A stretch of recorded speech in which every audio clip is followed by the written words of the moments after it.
కనుక సోదరుడు సచిన్ గారు కొన్ని మంచి మాటలు మా విషయమై చెప్పారు. మాత్రము యోగ్యత అర్హత లేనట్టు మమ్మల్ని దేవుడు ఆయన కృపలో ఉపయోగించుకుంటున్నారు. అందుని బట్టి దేవునికి కృతజ్ఞతలు, ప్రత్యేకమైన వందనాలు.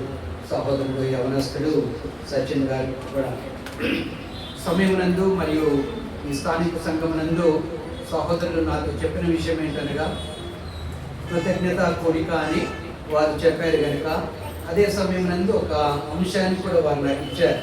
ఒక సబ్జెక్ట్ పైన కూడా మాట్లాడాలి బ్రదర్ అని వారు చెప్పారు కనుక రెండు కూడా మనం కవర్ చేసుకుంటూ ఒక 40 నిమిషాలు మనం దేవుని యొక్క వాక్యమును మనం కాసేపు విందామండి.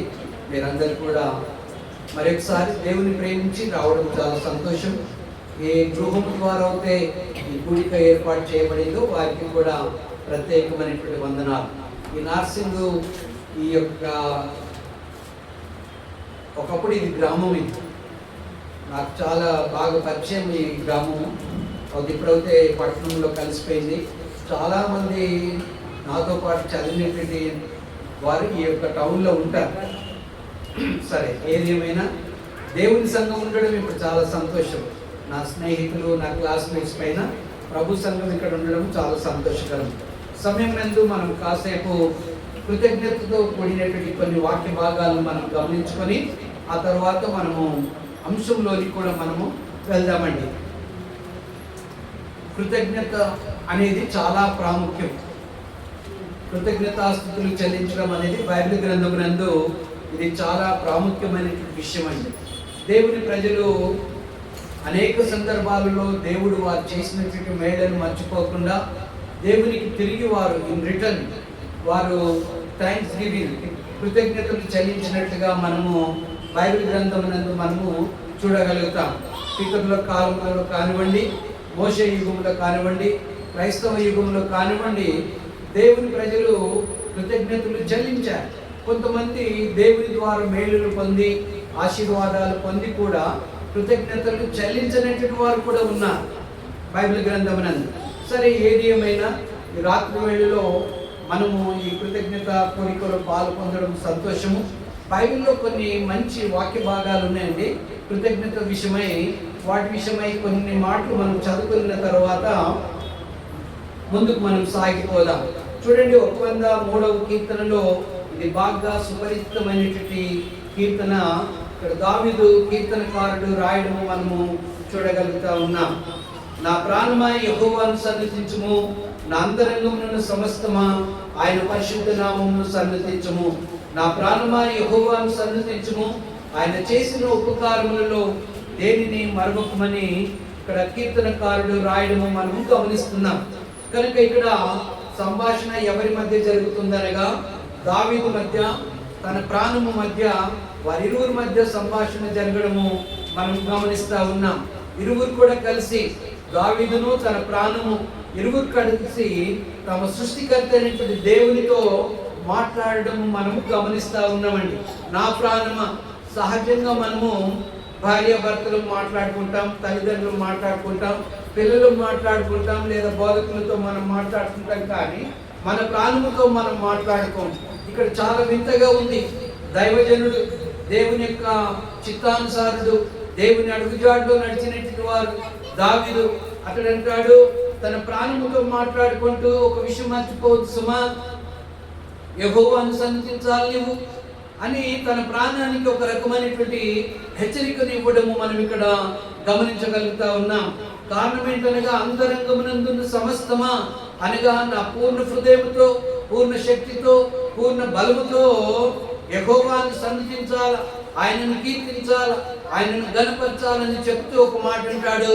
ఎందుకు దావీదు, ఎందుకు దేవుని గణపరచాలా, ఎందుకు యెహోవాను సన్నిధించాలి అని మనము ప్రశ్న అడిగినట్లయితే దావీదు అనేది ఏందనగా ఆయన చేసిన ఉపకారములలో దేనిని కూడా మరవకూడదు అని ఇక్కడ జ్ఞాపకం చేయడము మనము చూడగలుగుతాం. ఇంకా క్రిందికి చాలా విషయాలు ఉన్నాయి. మేలులతో ఆయన మన హృదయాన్ని తృప్తిపరిచాడని అక్కడ తన ప్రాణముతో చెప్తున్నాడు. దేవుడు మేలులతో నీ హృదయాన్ని తృప్తిపరిచాడు కనుక ప్రాణమా యెహోవాను సన్నిధించడం మరవకూడదు అని చెప్తూ ఆ తర్వాత కింద మనము 10వ వచనమునందు మనం గమనించినట్లయితే మన పాపములను బట్టి మనకు ప్రతీకారం చేయలేదైనా కనుక మనము పాపము చేశాము, మనము మరణించాలి. పాపము చేశాము, మనము వెలను చెల్లించాలి. కానీ దేవుడు మన్నించాడు, ఆయన క్షమించాడు, మనల్ని ప్రేమించాడు. కనుక మన పాపములను బట్టి మనకు ప్రతీకారం చేయలేదు, మన దోషములను బట్టి మనకు ప్రతిఫలం ఇవ్వలేదు అని చెప్తూ తన ప్రాణంతో జ్ఞాపకం చేసుకుంటూ యెహోవాను సన్నిధించమని చెప్పడం మనం గమనిస్తాం. అక్కడే చూడండి 105లో కూడా కొన్ని మాటలు మనము చదువుకుందాం. 105వ కీర్తనలో కూడా కొన్ని మాటలు దావీదు కీర్తనకారుడు జ్ఞాపకం చేస్తా ఉన్నాడు. యెహోవాకు కృతజ్ఞతాస్తుతులు చెల్లించుడి, ఆయన నామమును ప్రకటన చేయుడి. ఎవరట? దేవుని ప్రజలమైనటువంటి మనము, దేవుని బిడ్డలమైనటువంటి మనం ఏం చేయాలనగా మన సృష్టికర్త అయినటువంటి దేవునికి యెహోవాకు మనం కృతజ్ఞతాస్తుతులు చెల్లించాలట. ఆయన నామాన్ని మనము ప్రకటన చేయాలి. ఎలా చేయాలా? రహస్యంగా చేయాలా? అలా కాదట. చూడండి, ఆయనను గురించి జనములలో ఆయన కార్యములను తెలియజేయుడి. ఈ రాత్రి వేళలో ఒక కుటుంబీకులు ఇదివరకు చెప్పారు, సహోదరులు రాజు గారని చెప్పారు. వారు మనలందరినీ కూడా పిలువనంపించుకొని దేవుడు వారి కుటుంబం నందు చేసినటువంటి మంచి కార్యములను బట్టి దేవుని సన్నిధిలో కృతజ్ఞతలు తెలియజేయడానికి మనం కూడుకొని ఉన్నాం. ఇక్కడ కూడా కీర్తనకారులు మనకు జ్ఞాపకం చేస్తుంది ఏందనగా, జనములలో ఆయన కార్యములను తెలియజేయుడి, ఆయనను గూర్చి పాడుడి, ఆయనను కీర్తించుడి, ఆయన ఆశ్చర్యకార్యములన్నిటిని కూడా గూర్చి మనము సంభాషణ చేయాలని ఇక్కడ కీర్తనకారుడు చెప్పడము మనం చూడగలుగుతా ఉన్నాం.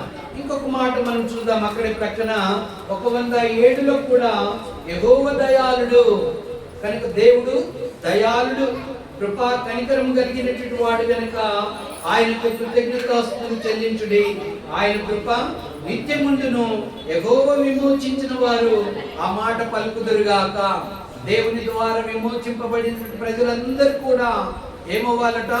యెహోవా దయాళుడు అని ఆయనకు కృతజ్ఞతాస్తుతులు మనము చెల్లించాలని దేవుని వాక్యమునందు మనం చూడగలుగుతా ఉన్నాం. ఇదంతా కూడా పాత నిబంధన గ్రంథమునందు పరిశుద్ధులు దేవుని గణపరిచిన విధానాన్ని మనం గమనిస్తున్నాం. ఇంకొక మాట చూడండి, 116 అక్కడే 116లో 12వ వచనాన్ని మనం గమనిస్తాం. యెహోవా నాకు చేసిన ఉపకారములన్నిటికీ నేను ఆయనకు ఏమి చెల్లించదను? రక్షణ పాత్రను చేతపట్టుకొని యెహోవా నామమున ప్రార్థన చేసేదను, యెహోవాకు నా మొక్కుబడులు చెల్లించదను, ఆయన ప్రజలందరి ఎదుటనే చెల్లించదనని ఇక్కడ కీర్తనకారుడు తిరిగి జ్ఞాపకం చేయడం మనము చూస్తా ఉన్నాం, చదువుకుంటా ఉన్నాం.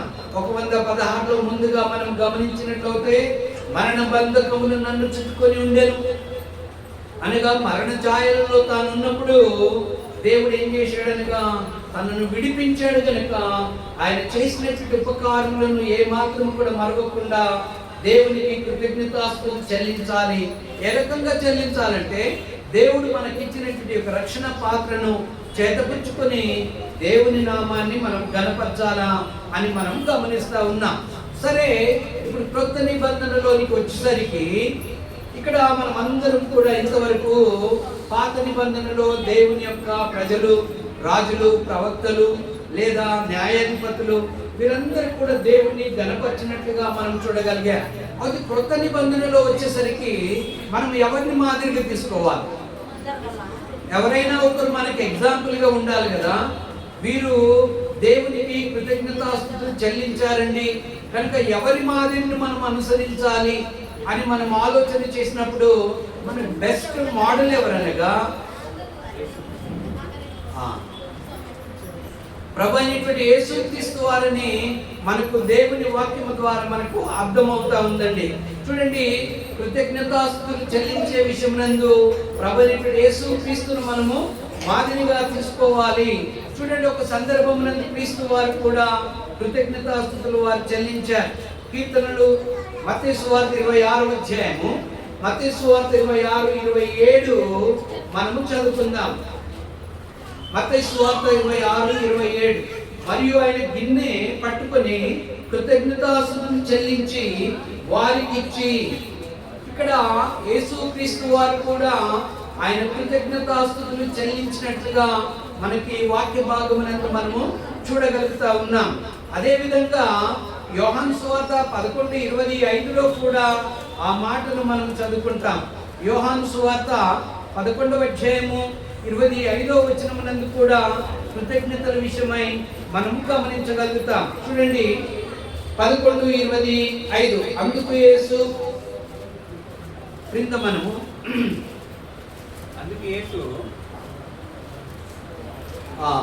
ఇక్కడ ఒక సందర్భాన్ని మనం గుర్తుంచుకోవాలండి. ఇక్కడ ఏంటనగా యేసు క్రీస్తు వారు క్షమించండి, ఆ స్క్రిప్చర్ పోర్షన్ రాంగ్ ఉన్నట్టుంది. అక్కడ ఏంటనగా యేసు క్రీస్తు వారు తండ్రి అయినటువంటి దేవుడు ఆయన వినినందుకు ఆయనకు కృతజ్ఞతాస్తుతులు చెల్లించినట్లుగా ఆ మాటను మనము చూడగలుగుతాం. ఆ తర్వాత క్రింద మత్తయి సువార్త 11:25లో మనం గమనించినప్పుడు దేవుడు తన చిత్తమును పసిపాలులకు తెలియజేసినందుకు కూడా కృతజ్ఞతలు తెలియజేసినట్లుగా క్రీస్తు వారు కృతజ్ఞతాస్తుతులు చెల్లించినట్లుగా మనం ఆ వాక్య భాగమునందు మనం గమనిస్తా ఉన్నాం.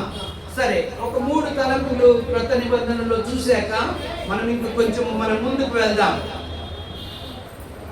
పరలోకమందు ఉన్నటువంటి వారు కూడా దేవునికి ఎల్లప్పుడూ కృతజ్ఞతాస్తుతులు చెల్లించినట్లుగా బైబిల్ గ్రంథమునందు మనము చదువుకోగలుగుతాం. చూడండి, పరలోకమందు ఉన్నటువంటి వారు ఎల్లప్పుడూ కూడా దేవునికి కృతజ్ఞతలు చెల్లించారట. అయితే దీనిని బట్టి మనం అర్థం చేసుకోవాల్సిందల్లా ఏందనగా, దేవుని బిడ్డలమైన మనము ఈ భూలోకమునందు ఉన్నప్పుడే మనకు బాగా అలవాటు అవ్వాలి, లేదా మనము బాగా ప్రాక్టికల్గా దేవునికి కృతజ్ఞతాస్తుతులు చెల్లించే వారుగా ఉండాలి. ఎందుకనగా ఒక దినం రాబోతా ఉంది, మనమందరం కూడా దేవుని సింహాసనం ఎదుట మనం ఉండబోతా ఉన్నాం.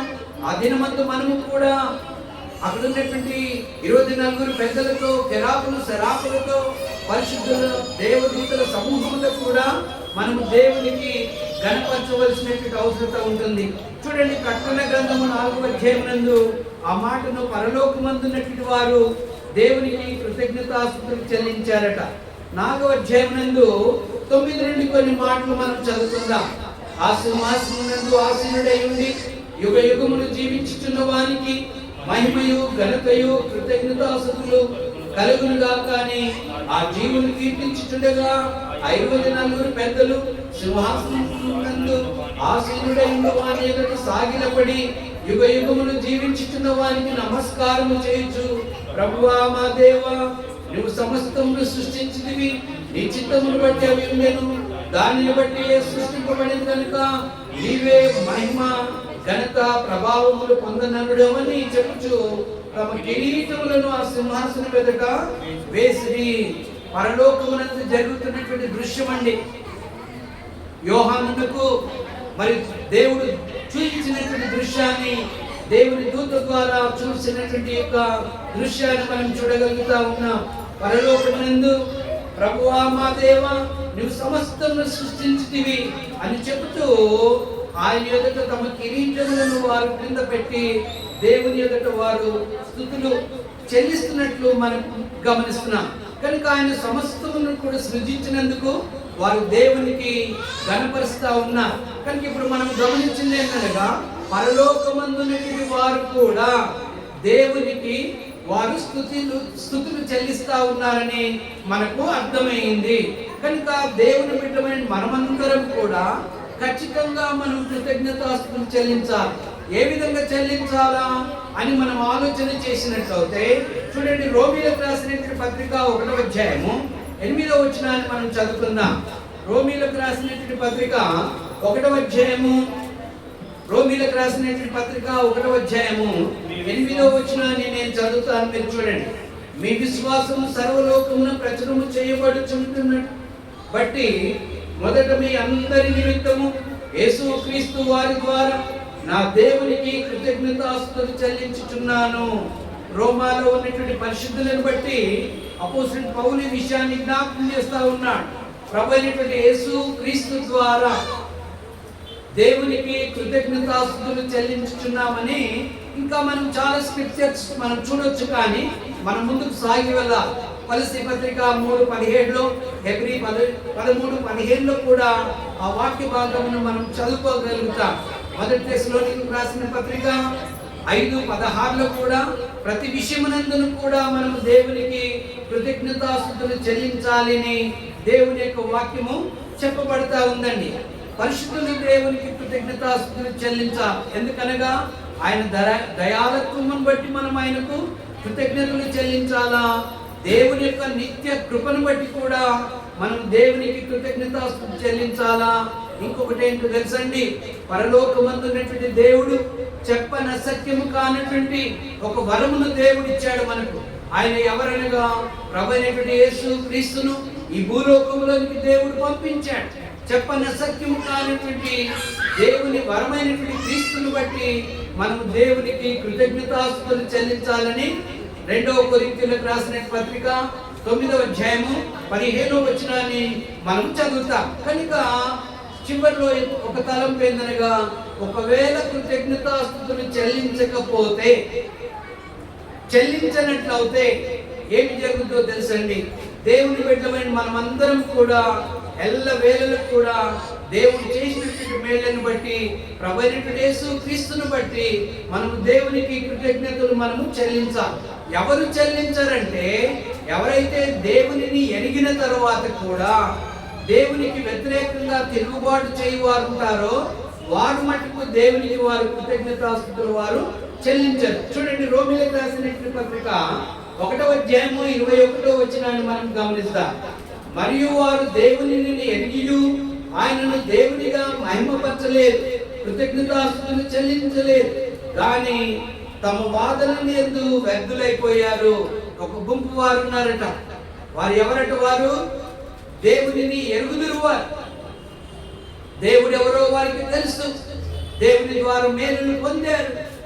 ఎరిగిన తర్వాత కూడా ఇన్ రిటర్న్ లో వారు దేవునికి ఏమాత్రం కూడా కృతజ్ఞతాస్తుతులు చెల్లించలేదని మనం గమనిస్తా ఉన్నాం. కనుక వారు ఎవరనగా వారు తిరుగుబాటు చేసినటువంటి వారు. కనుక ప్రియ దేవుని బిడ్డలారా, ఈ రాత్రి వేళ ఇక్కడ ఉన్నటువంటి మనమందరం కూడా వ్యక్తిగతంగా, కుటుంబంగా, సంఘముగా అన్ని విషయాలను కూడా దేవుడు చేసినటువంటి మేలును మనం మర్చిపోకుండా మనం ఖచ్చితంగా దేవునికి కృతజ్ఞమై ఉండవలసినటువంటి అవసరం ఉంది. కనుక చెప్పన సత్యము కాని వరము అనే మాటను మనం చదివాం.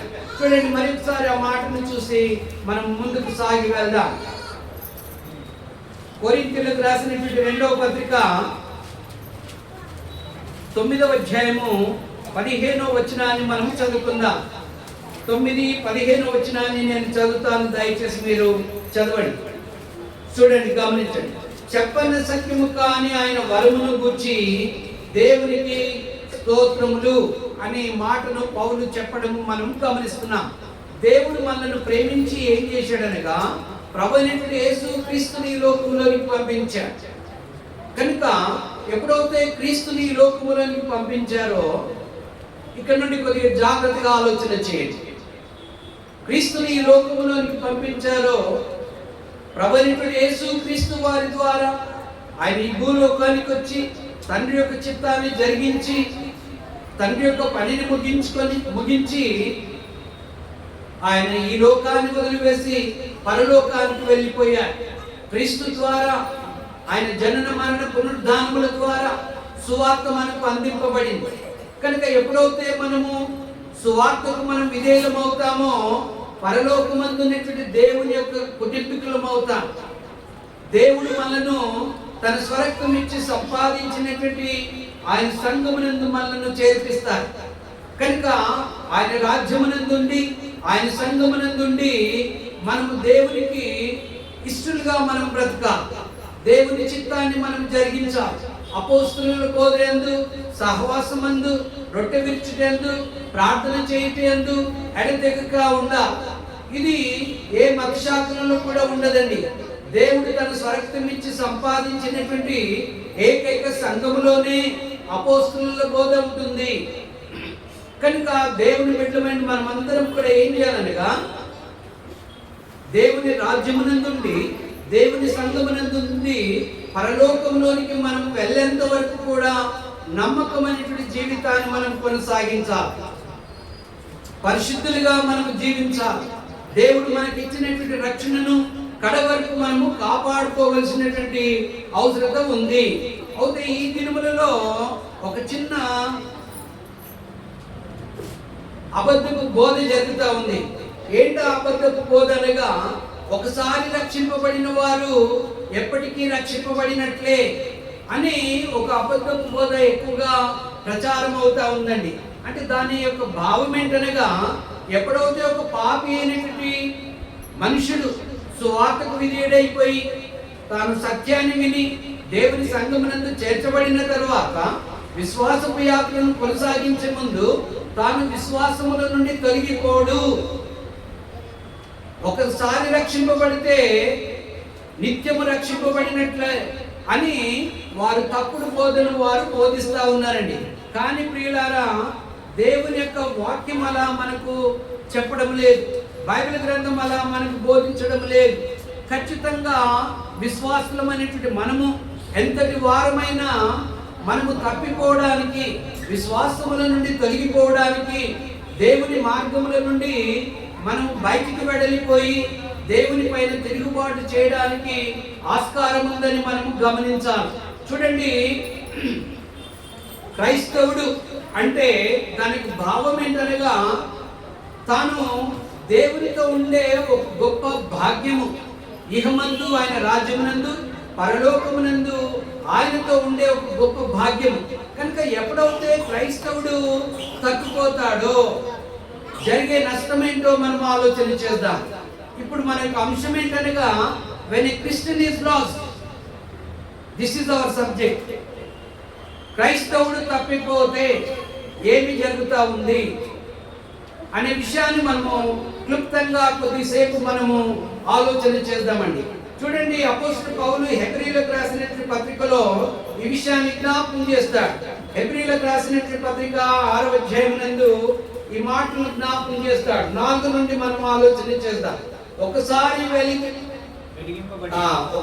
వెలిగింపబడిన తరువాత పరలోక సంబంధమైన వరమును రుచి చూచి పరిశుద్ధాత్మలో పాలివారై దేవుని దివ్య వాక్యమును రాబో యుగ సంబంధమైన శక్తుల ప్రభావమును అనుభవించిన తరువాత తప్పిపోయిన వారు, ఒకసారి వెలిగింపబడనగా ఒకసారి రక్షింపబడిన తరువాత పరలోక సంబంధమైనటువంటి వరములను రుచి చూచిన తరువాత తప్పిపోవడానికి ఆస్కారం ఉంది.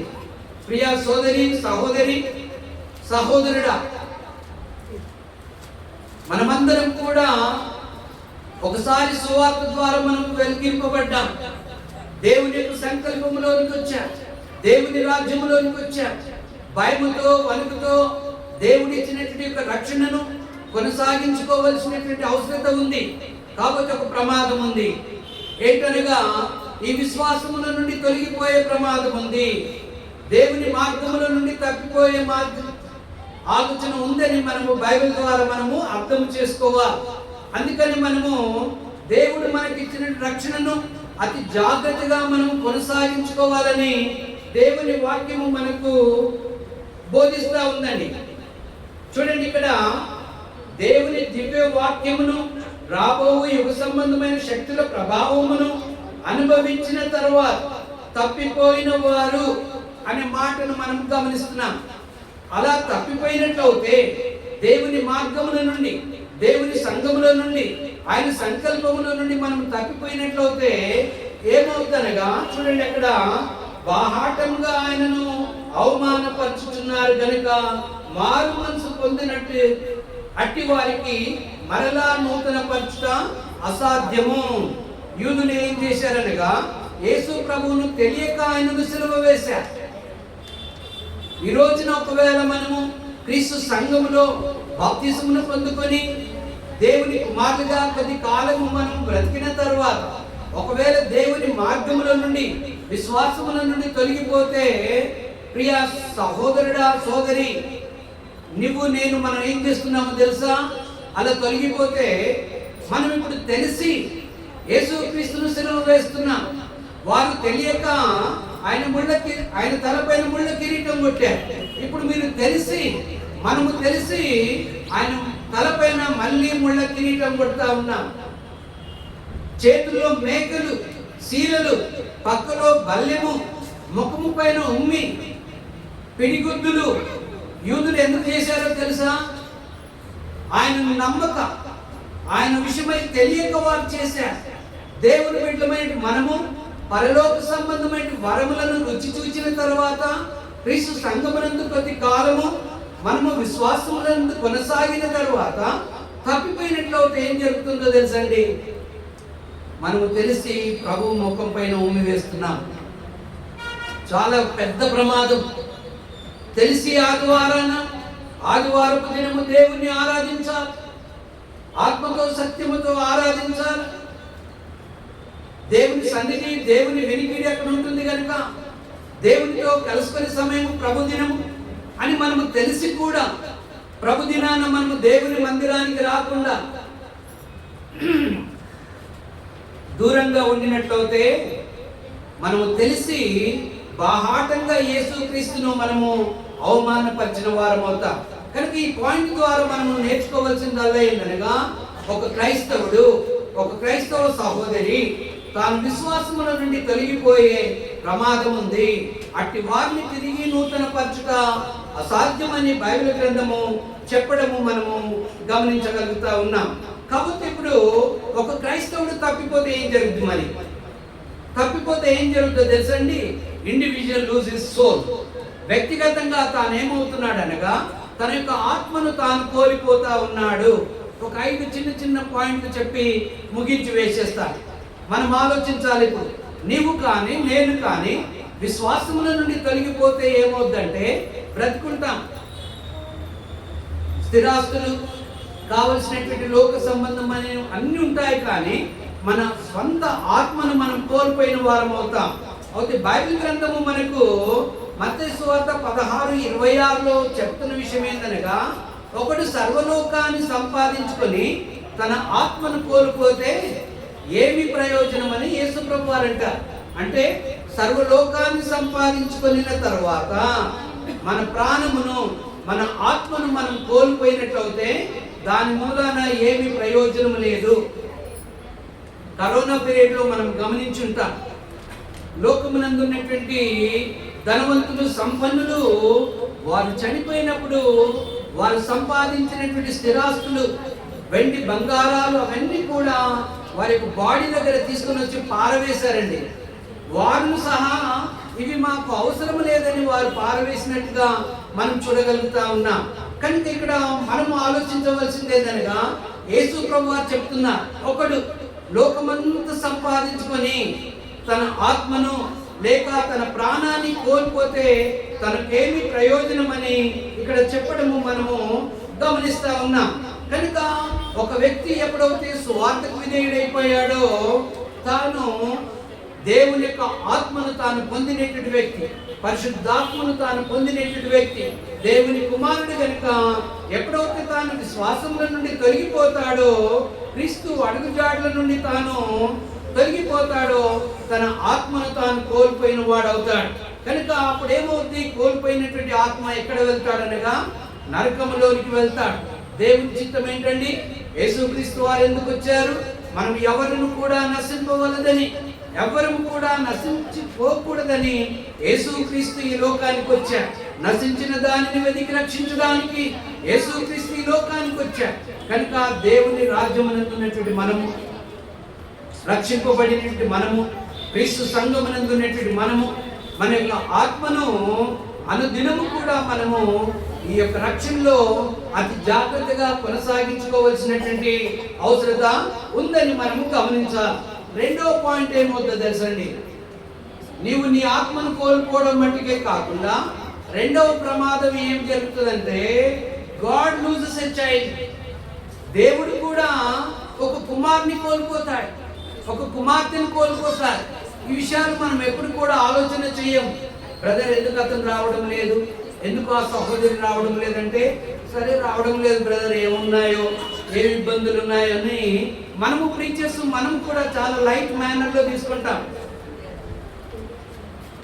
క్రీస్తునందున్నటువంటి యొక్క సోదరుడు సహోదరి మందిరానికి రాకుండా దూరంగా ఉన్నారంటే దేవుని సేవకులమైన మనం కూడా చాలా లైట్ మేనర్లో దానిని తీసుకుంటాం. కాబట్టి ప్రమాదం ఏంటో తెలుసండి, తన ఆత్మను తాను కోల్పోతున్నాడు, నరకం వైపు తాను పరిగెత్తుతా ఉన్నాడు.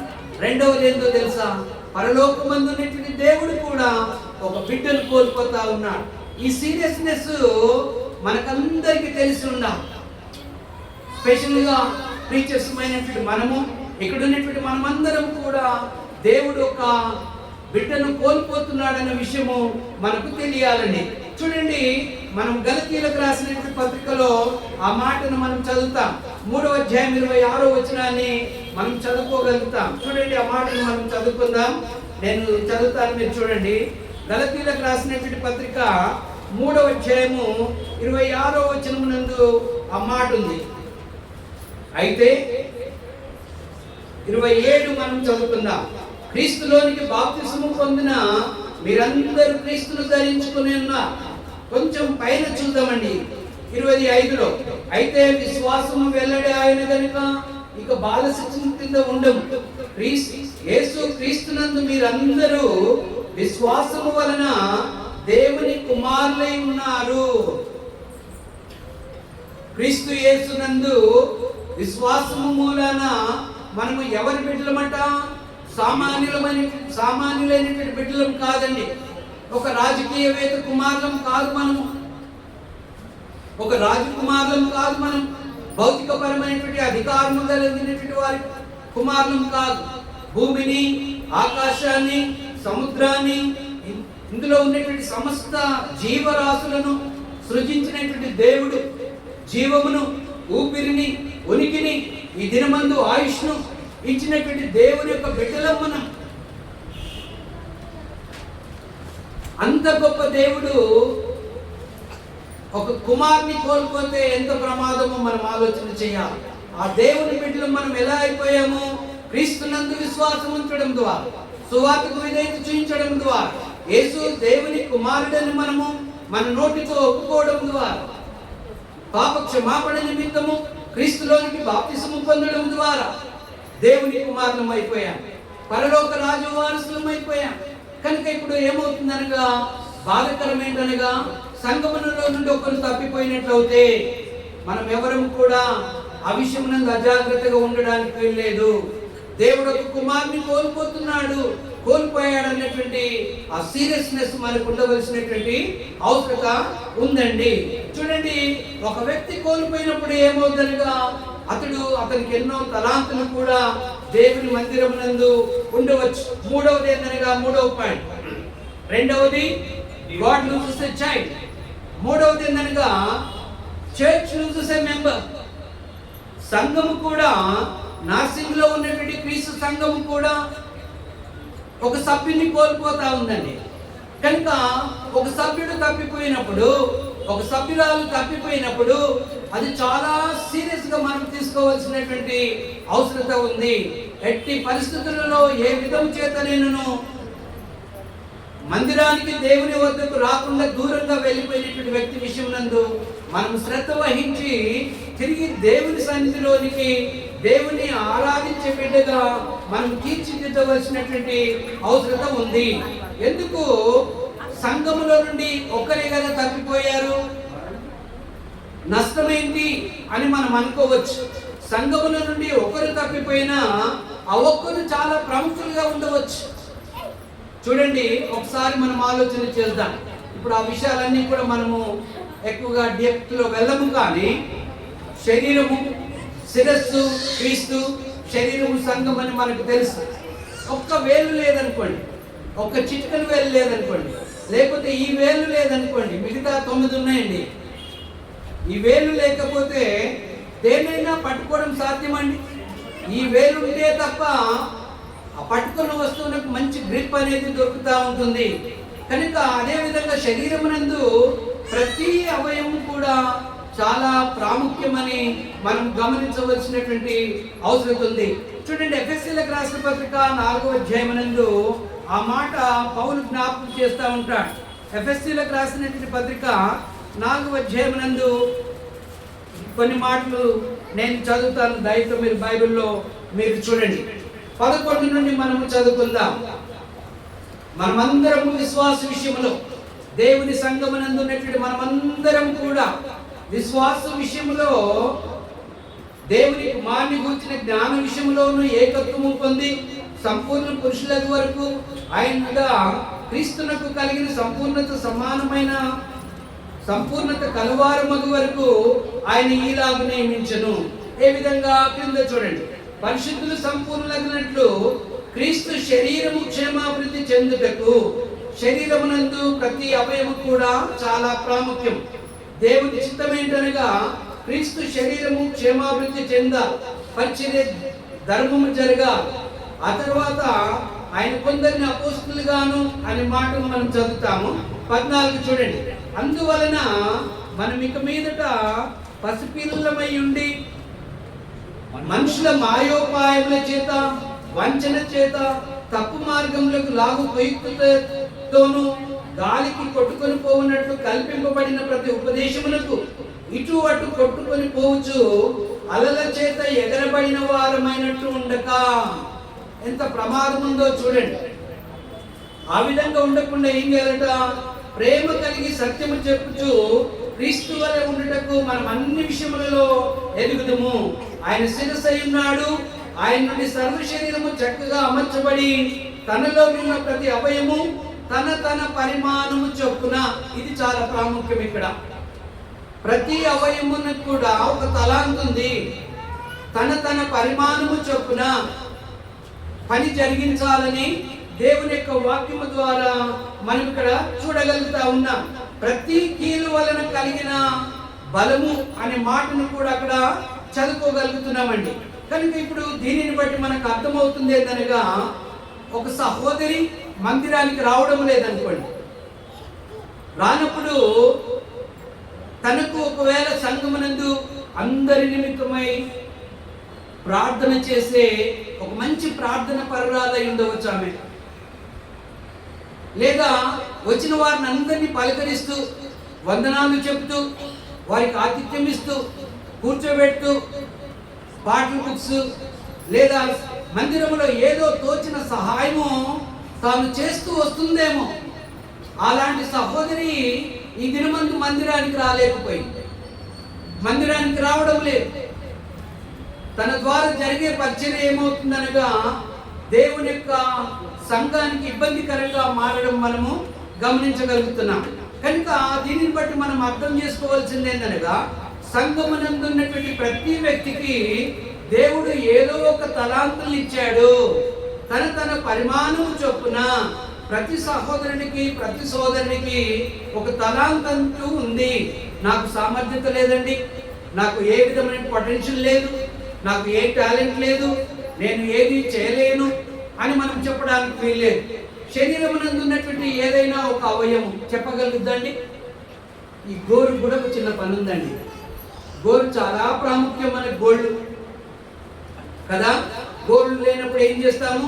ఏ కొలబద్దనో స్కేలో దువ్వెనో ఏదో తీసుకొని, ఇక మనకు తెలుసు ఆ విషయం. కనుక శరీరమునందు ఉన్నటువంటి ప్రతి అవయము, ప్రతి సోదరుడు, ప్రతి సహోదరి చాలా ప్రాముఖ్యం. అందుకనే ఒక సహోదరుడు తప్పిపోయినప్పుడు, ఒక సోదరి తప్పిపోయినప్పుడు సంఘానికి జరుగుతున్నటువంటి ప్రమాదం ఏంటనగా, church is losing a soul. సంఘము కూడా ఒక ఆత్మను కోల్పోతుందన్న విషయాన్ని మనం గమనించాలి. ఎప్పుడైతే ఒక సహోదరుడు కానీ ఒక సోదరి కానీ మందిరానికి రాకుండా ఉంటున్నారో అప్పుడు ఏమవుతుంది తెలుసండి? సంఘము వీక్ అయిపోతుంది, సంఘము బలహీనపడతా ఉంటుంది. చూడండి, మన శరీరమునందు మనకు వీక్నెస్ ఉన్నప్పుడు మనకు తెలుసు, మనకు అర్థమైపోతూ ఉంటుంది. ఏం బ్రదర్ అంటే, లేదు బ్రదర్ కొంచెం నీరసంగా ఉంది అని అంటాం కదా. నీరసంగా ఉంది కనుక నేను చేయలేను అని మనం చెప్పుకుంటుంటాం. ఇక్కడ కూడా ఎవరైనా రాకపోయినట్లయితే సంఘము బలహీనపడడానికి ఆస్కారం ఉంది. దేవుని రాజ్యమునందు ఒక పనివారు తగ్గిపోతారు. ఇప్పుడు తమ్ముడు సచిన్ మల్టిపుల్ టాలెంట్స్ ఉన్నాయి అతని, నేను గమనించాను, చాలా తలాంతులు ఉన్నాయి. అలాంటి సహోదరుడు మందిరానికి రావడం లేదనుకోనండి, ఏమవుతుందనగా దేవుని ఇంట్లో ఒక పనివారు తగ్గిపోతా ఉన్నారు. కనుక ఈ విషయాన్ని మనం గమనించాలి. అతడు ఒకవేళ సంఘాన్ని బాగా బలపరచువాడై ఉండవచ్చు, చక్కగా ఎంకరేజ్ చేయువాడై ఉండవచ్చు, ఆధ్యాత్మికంగా లేఖనాల చేత ప్రతి ఒక్కరిని కూడా చక్కగా బలపరచువాడై ఉండవచ్చు. అతడు రానట్లయితే ఏమవుతుందనగా అలాంటి పనివారు దేవుని మందిరానికి కొరతగా అయిపోతూ ఉంటారు. అందుకనే లేదా ఆ సహోదరుడు సంఘానికి ఆర్థికంగా చాలా సహాయపడేవాడై ఉండవచ్చు. ఏ అవసరంతో వచ్చినా బ్రదర్ నేనున్నాను, ఇదిగో ఫైనాన్షియల్ విషయం మీరు ఆలోచన చేయొద్దు, ఆ విషయం నందు దేవుడు చూసుకుంటాడు, ప్రస్తుతానికి నేనున్నాను, I will take care of that matter, నేను చూసుకుంటాను బ్రదర్ అని అంటాడేమో. ఒక మంచి సంపన్నుడేమో. అలాంటి క్రైస్తవుడు ఈ రోజున మందిరానికి రాకుండా వెళ్ళిపోతున్నాడు. కనుక ఏమవుతుంది, చర్చ్ అన్ని రకాలు కూడా ఎఫెక్ట్ అవుతుంది, సంఘం అన్ని విధాలుగా కూడా ఎఫెక్ట్ అవుతుంది. అందుకనే మనము ఈ విషయం నందు చాలా జాగ్రత్తగా ఉండాలి. 4వ పాయింట్ ఏంటో తెలుసండి, ఈ లోకము ఇంకా అంధకారంలోనికి వెళ్ళిపోద్ది. ఎందుకంటున్నాం మనము, the world becomes more darker. ఎందుకో తెలుసా? ఎందుకనగా మనం ఎప్పుడైతే ఒకప్పుడు సువార్తకు మనము విధేయులమైపోయామో, మనము దేవుని మందిరమునందు ఒక వెలుగువంతంగా మనం ఉన్నాం. కొండపైన పెట్టబడినటువంటి ఒక దీపంలాగా మనం ఉన్నాం. మన సత్క్రియల ద్వారా, మన మంచి క్రియల ద్వారా మనం ఏం చేయాలా? దేవుని మందిరమునందు, దేవుని రాజ్యమునందు ప్రకాశవంతంగా మనం జీవించాలి. బుద్ధిమంతులవుతే అని అంటాడు ప్రసంగి గ్రంథమునందు, ఆకాశ మండలమునందు ఉన్నటువంటి జ్యోతులను పోలిన వారు అవుతారట. కనుక యేసుక్రీస్తు వారు కూడా మాట అంటారు, ఎవడేమో దీపమును వెలిగించి ఎక్కడ పెడతాడట? కొంచెం పైన పెడతాడు, మనుషులందరికీ వెలిగించుటకై. అలా మనము కూడా దేవుని వాక్యం ద్వారా మనము వెలిగింపబడ్డాం. దేవుని రాజ్యంలోనికి మనం వచ్చాం. చీకటిలో నుండి ఆశ్చర్యకరమైన తన వెలుగులోనికి వచ్చాం. ఆయన గుణాతిశయములను ప్రచురం చేయొచ్చాం. ఇప్పుడు మనం ఏమైపోయాము? సంఘముల నుండి మనం బయటికి వెళ్ళిపోయాం. లోకంలో ఏముంది? చీకటి ఉంది. సంఘములో ఏముంది? వెలుగుంది. దేవుని రాజ్యమునందు ఒక దీపము, ఒక లైట్ బయటికి వెళ్ళిపోయినప్పుడు ఏమవుతుందనగా అక్కడ లోకముతో మనం కలిసిపోతాం. అక్కడ అంధకారం ఇంకా ఎక్కువగా అయిపోతాయి. అవుతుంది. దేవుని మందిరమునందు ఒక దీపం తగ్గిపోతుంది. ఒక లైట్ ఆఫ్ చేసి చూడండి, వెలుతురులో మార్పు వస్తూ ఉంటుంది. కనుక ప్రియమైనటువంటి దేవుని బిడ్డలారా, ఏమవుద్ది? ఒకరే కదా రావడం లేదు, ఒకరే కదా తప్పిపోయారు అని మనం ఎప్పుడు కూడా అనుకోవడానికి వీల్లేదు. చూడండి, మత్తయి సువార్త 5వ అధ్యాయము 14వ వచనాన్ని ఇందాక చెప్పుకున్నాము. అయినా లేఖనానుసారంగా మరొకసారి మనం చూసుకుందాం. మత్తయి సువార్త 5వ అధ్యాయము 14వ వచనమును నేను చదువుతాను, దయతో మీరు గమనించండి. మనుషులు దీపమును వెలిగించి కొంచెం క్రింద పెట్టరు, కానీ అది ఇంటి నుండి వారికి అందరికి వెలిగించుటకై దీపస్తంభము మీదనే పెట్టుదురు. కనుక దేవుని యొక్క మందిరమునందు మనం ఒక దీపం లాగా ఉన్నాం. కనుక ఒకవేళ తప్పిపోయినట్లయితే లోకము ఇంకా ఎక్కువగా అది చీకటి మయమైపోద్ది. దేవుని యొక్క మందిరమునందు వెలుతురు అనేది తగ్గిపోతూ ఉంటుంది. కనుక వెలుతురు ఉండడం ద్వారా మనకేమర్థమవుతుందండి? వెలుతురు ఉండడం ద్వారా ఏది సరి అయినదో ఏది సరికానిదో మనకు అర్థమవుతూ ఉంటుంది. కనుక చీకటి ఏంటో వెలుగేంటో కూడా వెలుగుకున్నటువంటి ప్రభావం ద్వారానే మనము అర్థం చేసుకోగలుగుతూ ఉంటున్నాం. అందుకనే వెలుతురు అనేది చాలా ప్రాముఖ్యము. వెలుతురు ఆకర్షింపబడుతూ ఉంటుంది. వెలుతురు ఉన్నప్పుడు ఏమవుతుందనగా మనకు ధైర్యం ఉంటుందండి. చీకట్లో నడుస్తున్నాం అనుకోండి, ఒక చిన్న మెరుపు పురుగు కనబడ్డా మనకు ఎంతో ధైర్యం వస్తుంది. అంధకారములో మనం చీకట్లో నడిచే ముందు ఒక మెరుపు పురుగు, ఒక చిన్న వెలుగున్న మనకెంతో ధైర్యం ఉంటుంది. అలా దేవుని మందిరం అందరం ఉండడం ద్వారా దేవుని మందిరానికి క్షేమాభివృద్ధి, ఒకరినొకరు మనం ప్రోత్సహించుకోవడానికి ఆస్కారం ఉంటుంది. అందుకని మనం ఎవరము కూడా దేవుని మందిరములో నుండి తప్పిపోవడానికి వీల్లేదు, లోకములోనికి వెళ్ళడానికి వీల్లేదు. దేవుని రాజ్యములోనే మనం ఉండాలని దేవుని యొక్క వాక్యము సెలవిస్తా ఉంది. ఎందుకు మనము దేవుని రాజ్యంలో ఉన్నామో తెలుసా?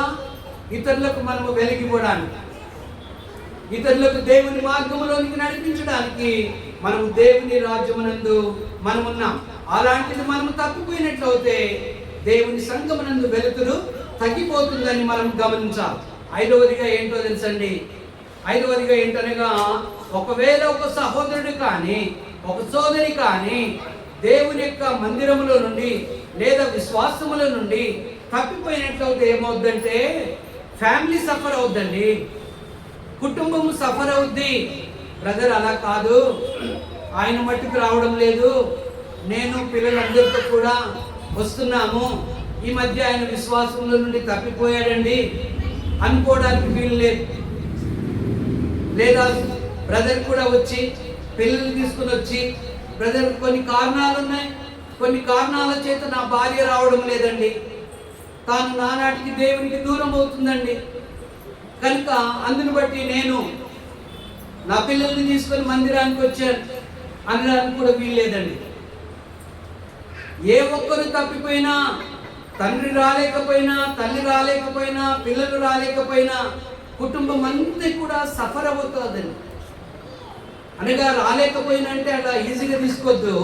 విశ్వాసముల నుండి తొలగిపోయినట్లయితే, ఒకవేళ తండ్రి తొలగిపోయినట్లయితే ఏం జరుగుతుందో తెలుసండి? తండ్రి ప్రతిదినం కూడా మరి ఆత్మీయంగా ఒక మంచి నాయకుడిగా ఉండవచ్చు, భార్యను పిల్లల్ని సంరక్షిస్తూ, ఆత్మీయ విషయాలలో సంరక్షిస్తూ, దేవుని మార్గమునందు నడిపిస్తూ, దేవుని కట్టడల్ని పిల్లలకు భార్యకు బోధిస్తూ, అనుదినము కూడా కుటుంబ ప్రార్థనలను నడిపిస్తూ సంఘమునందు ఒక మంచి నాయకుడిగా ఉండవచ్చు.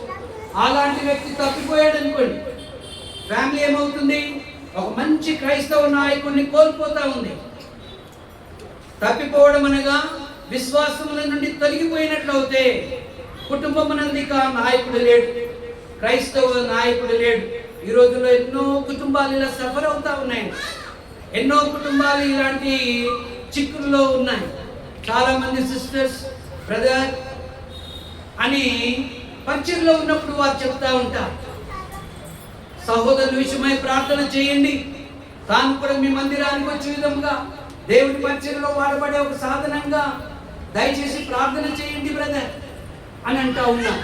కనుక ఒకవేళ తండ్రి తాను విశ్వాసముల నుండి తప్పిపోయినా కుటుంబం అంతా కూడా సఫర్ అవుద్దని మనం గుర్తుంచుకోవాల్సినటువంటి అవసరత ఉందండి.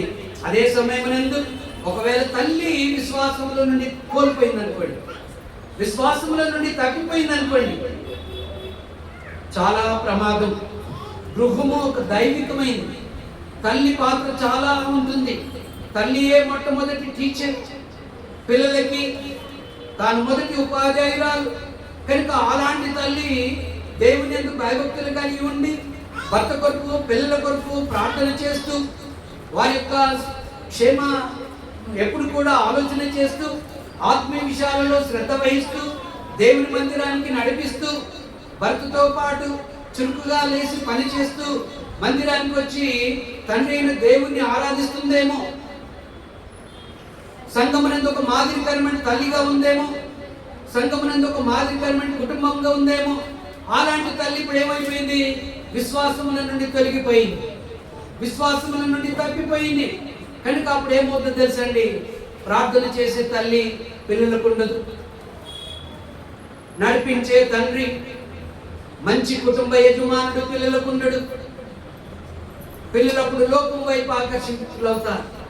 అటు తల్లి తప్పిపోయినా, తండ్రి తప్పిపోయినా, విశ్వాసముల నుండి ఎవరు తొలగిపోయినా మన పిల్లలు సఫర్ అవుతా ఉంటారు.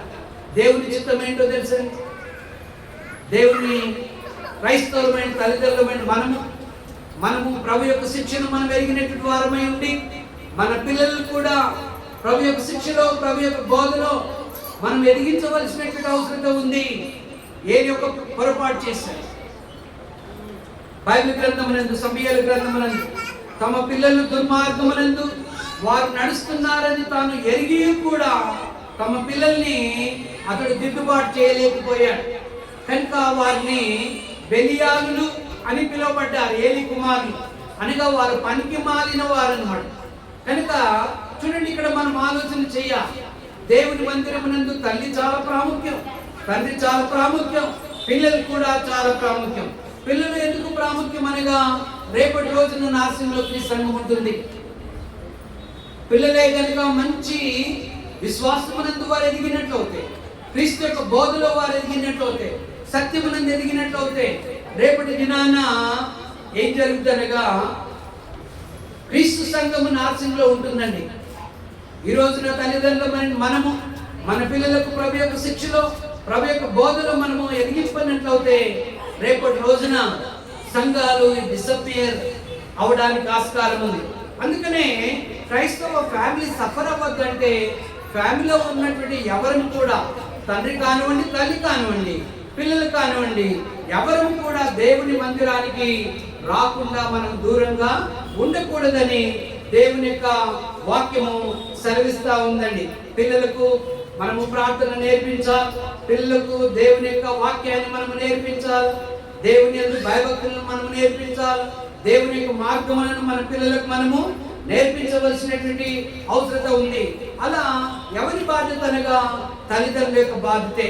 ఒకవేళ మనము దీనిని చేయకుండా మనమే విశ్వాసం నుండి తొలగిపోతే పిల్లలు ఏమవుతారనగా ఈ లోకానికి ఆకర్షితులైపోతారు, సినిమాలకు, హబ్బులకు ఇలా ఆకర్షితులైపోయి దేవుని మార్గముల నుండి వారు కూడా తొలగిపోవడానికి ఆస్కారం ఉందని బైబిల్ గ్రంథం మనకు బోధిస్తూ ఉందండి.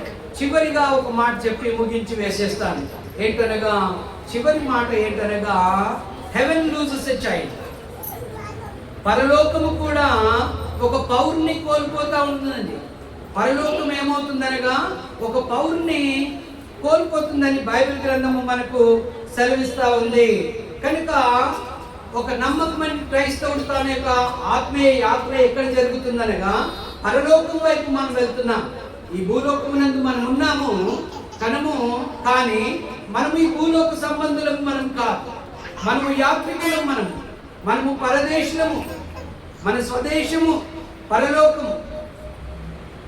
కనుక ఈ లోకమునందు మనం ఎలా ఉన్నామనగా మనము విదేశీలాగా ఉన్నాం. మనం ఇక్కడ we are not permanent here, our citizenship is in heaven. అపోస్తలుడు పౌలు ఆ విషయాన్ని చెప్తాడు. చూడండి, ఫిలిప్పీలకు రాసిన పత్రిక 3వ అధ్యాయము 20వ వచనం అంటాడు, మన పౌరసత్వం అయితే పరలోకమునందు ఉన్నదని అక్కడ చెప్పడము మనము గమనించగలుగుతున్నామండి. అందుకనే కొలస్సీయులకు రాసినటువంటి పత్రికలో కూడా ఒక మంచి మాట ఉంది. ఏమని? మనము పైనున్న వాటినే మనము వెతకాలి. పైన ఎవరున్నారనగా తండ్రి అయినటువంటి దేవుడు, ఆయన కుడి పార్శ్వమున ప్రభు అయినటువంటి యేసు క్రీస్తు వారు కూడా ఉండడము మనము గమనిస్తా ఉన్నాం. కనుక మనము పైనున్న వాటిని మనము వెతుకు వారముగా ఉండాలని బైబిల్ గ్రంథం మనకు సెలవిస్తా ఉంది. చివరిలో చూడండి, హెబ్రీయులకు రాసినటువంటి పత్రిక, ఇదొక స్క్రిప్చర్ చూసి ముగించడానికి ప్రయత్నం చేస్తాను. హెబ్రీయులకు రాసినటువంటి పత్రిక 11వ అధ్యాయము, హెబ్రీయులకు రాసినటువంటి పత్రిక 11వ అధ్యాయము 13 నుండి కొన్ని మాటలు మనం చదువుకుందాం.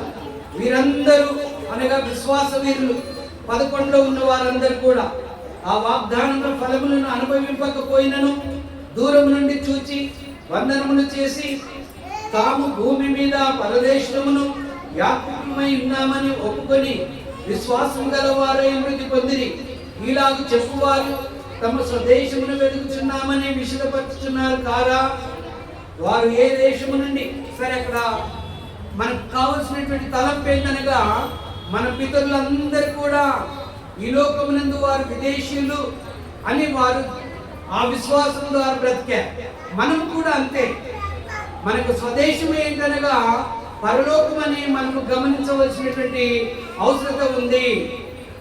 అది పరిశుద్ధ పట్టణం, అది నిరవరమైనటువంటి పట్టణము పరలోకము.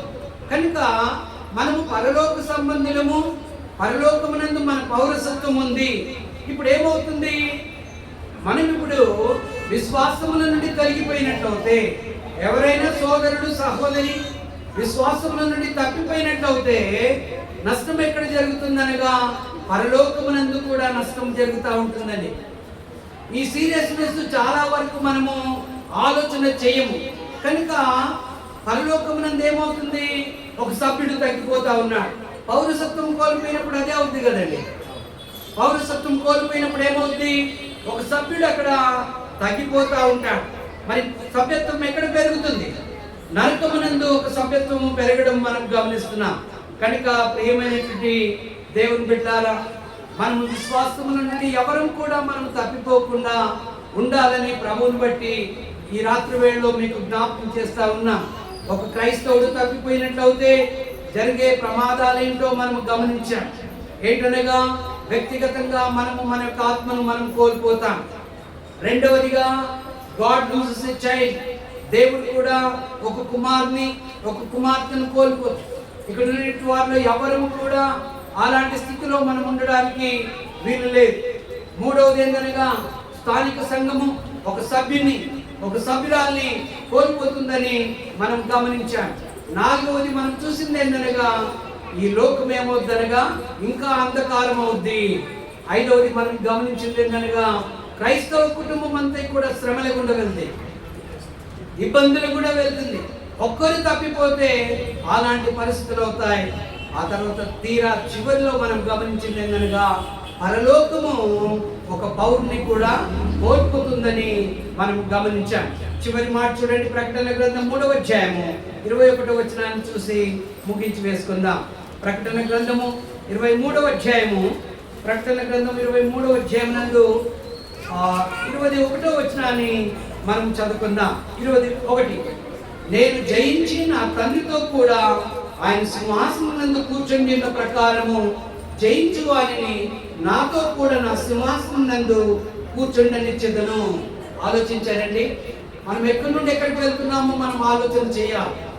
యేసుక్రీస్తు వారు ఒకానొక దినమందు మనం నమ్మకమైనటువంటి విశ్వాసపు జీవితాన్ని కొనసాగించినట్లయితే, ఈ లోకపు యాత్రను మనం ముగించినట్లయితే, ఒకానొక దినమందు మన రక్షకుడు మన ప్రభువు ఆయన మనను ఆయనతో పాటు పరలోకమునందు కూర్చోబెడతాడట.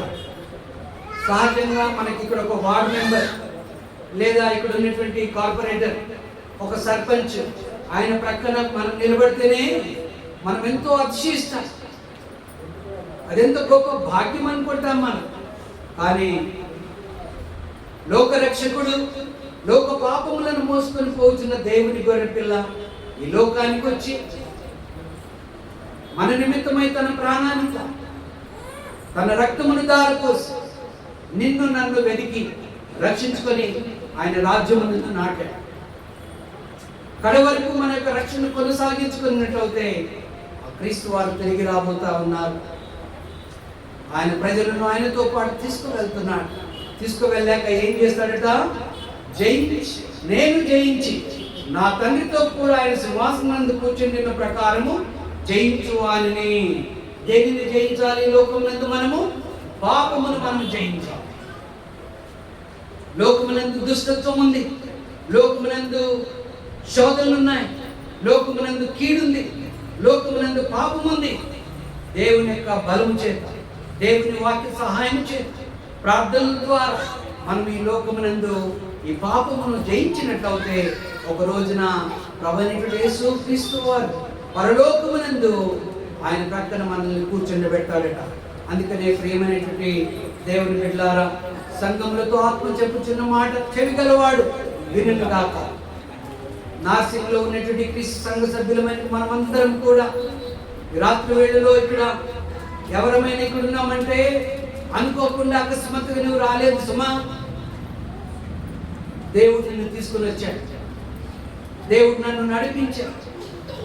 మనమందరం కూడా యేసుక్రీస్తుతో పాటు పరలోకమునందు ఆయన కృపాశాన కూర్చుండి పెట్టాలని దేవుని చిత్తం కనుక, అందుకని మనం బ్రతికినంత కాలము దేవుడు మనకిచ్చిన రక్షణను మనం భయంతో వణుకుతో కొనసాగించుకుంటూ చివరి వరకు కూడా మనం నమ్మకమైన జీవితమును మనం కొనసాగుదాం. ఇక్కడ ఉన్నటువంటి వాళ్ళు ఎవరైనా కూడా ఒకవేళ మీరు ఇదివరకే రక్షింపబడి క్రీస్తులోనికి బాప్తిస్మం పొందుకొని అనుకున్న విధముగా ప్రమాదవశత్తు తెలిసియో తెలియకో ఒకవేళ మీరు దేవునికి దూరస్తులుగా ఉన్నట్లయితే, దేవుని మందిరానికి రాలేకుండా మీరు దూరంగా ఉన్నట్లయితే ప్రియ సోదరుడా సహోదరి, రాత్రి వేళలో ప్రభు తిరిగి నిన్ను పిలుస్తున్నాడు. నువ్వు తిరిగి బాప్తిసం పొందవలసినటువంటి అవసరం లేదు. కేవలం నువ్వు మారు మనసు పొంది తిరిగి దేవుని సన్నిధిలోనికి వచ్చి దేవుని మందిరమునందు, ఆయన రాజ్యమునందు, ఆయన శరీరమునందు ఒక పరికరంగా నువ్వు వాడబడాలని ప్రభునందు మేము ఆశిస్తా ఉన్నాం. మీ కొరకు ప్రార్థన చేయగలం. మీకు ఒకవేళ లేఖనానుసారమైనటువంటి ఏదైనా సహాయం కావాల్సితే ఖచ్చితంగా మేము మీకు సహాయపడగలము, మిమ్మల్ని ప్రోత్సహించగలము. దేవుని అడుగుజాడులో ఎలా నడవాలో మేము మీకు నేర్పించగలం. ఇక్కడ చాలా మంది ప్రీచర్స్ ఉన్నారు, వారందరూ కూడా మీకు సహాయపడగలరు. కనుక ఎవరైనా విశ్వాసమునకు దూరంగా ఉన్నట్లయితే, దేవునికి దూరంగా ఉన్నట్లయితే దయచేసి తడుగు చేయొద్దు, ఆలస్యం చేయకూడదు. వెంటనే తిరిగి మీరు దేవుని సన్నిధికి రావాలని దేవుడు కోరుతా ఉన్నాడు. అయితే ఇక్కడ ఉన్నటువంటి వాళ్ళు ఎవరైనా ఇంకా బాప్తిస్మం పొందకుండా దేవుని కుమారులుగా కాకుండా ఉన్నట్లయితే, మీ పాప క్షమాపణ నిమిత్తమై మీరు బాప్తిస్మం పొందకుండా దేవుని కుటుంబానికి వెలుపల ఉన్నట్లయితే, మా యొక్క ప్రార్థన, మా విన్నపం ఏంటనగా, దేవుని కూర్చున్నటువంటి విషయాలు మీరు విన్నారు, దేవుని యందు విశ్వాసం ఉంచండి. ప్రభువైనటువంటి యేసు క్రీస్తునందు కూడా విశ్వాసం ఉంచి మారు మనసు పొందండి. ఆ తర్వాత యేసు క్రీస్తు దేవుని కుమారుడని మీ నోటితో మీరు ఒప్పుకొని పాప క్షమాపణ నిమిత్తం తండ్రి యొక్కయు, కుమారుని యొక్కయు, పరిశుద్ధాత్మ యొక్క నామములోనికి మీరు బాప్తిసము పొందడం ద్వారా ఏమవుతారో తెలుసండి, దేవుని కుమారులు అవుతారు, దేవుని బిడ్డలు అవుతారు. ఇంత గొప్ప భాగ్యం. కనుక మనమందరం కూడా దేవుని బిడ్డలమై దేవుని హత్తుకొని దేవుని మార్గమునందు ముందుకు సాగిపోవాలని ప్రభువైన క్రీస్తు పేరిట మరొకసారి మీకు అందరికీ కూడా జ్ఞాపకం చేస్తా ఉన్నాను. దయతో మనము ఈ లోకమునందు ఎవరికి దూరంగా ఉన్నా పర్వాలేదండి, దేవునికి మనం ఎవరికి కూడా దూరంగా కాకుండా దేవుని హత్తుకొని దేవుని అడుగుజాడులో నడుస్తాం. ఈ రాత్రి వేళలో దేవుని ఇచ్చిన సమయాన్ని బట్టి దేవునికి కృతజ్ఞతలు. ప్రత్యేకంగా స్థానిక బోధకులకు కూడా నాకు ఈ సమయాన్ని ఇచ్చినందుకు వారికి కూడా ప్రత్యేకమైన వందనాలు.